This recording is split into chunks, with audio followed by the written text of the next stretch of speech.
Singapore's public cord blood bank is grappling with a shortage of donors despite rising awareness in recent years. The problem is even more pressing as the need for cord blood has risen not just in hospitals, but also for cutting-edge medical research.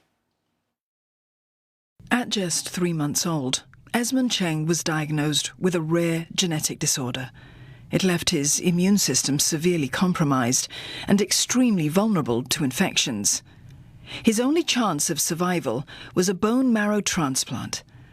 But when no one in his family was a match, his parents had to look for donors elsewhere.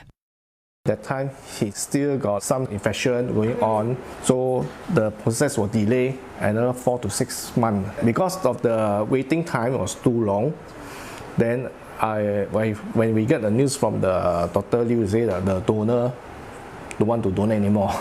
So at that time, wow, we feel so depressed. After more than a year in hospital, Esmond found a matching unit, thanks to a donor from Singapore's public cord blood bank.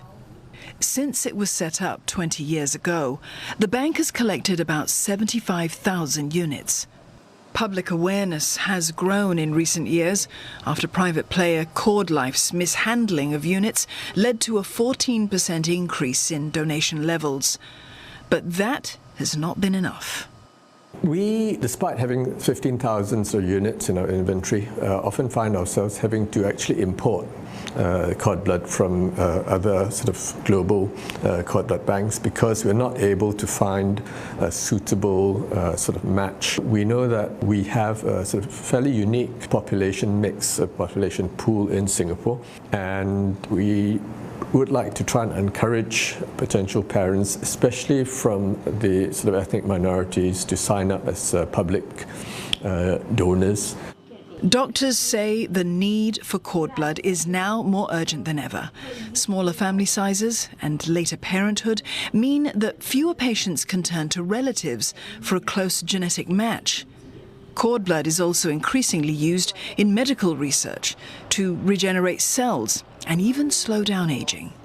In recent years, cord blood has been declining in numbers because of other forms of treatment. In the past, we needed to have a fully matched brother or sister or an unrelated donor who is fully matched with the patient in order to do the transplant.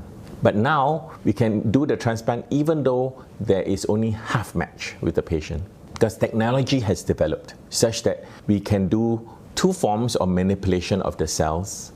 For Esmond, who's now 12, a cord blood donation saved his life. Now, his family is encouraging others to do the same. For those newly married or just have kids, it's good to keep their cord blood. You will know that will you be needing it or other people need it.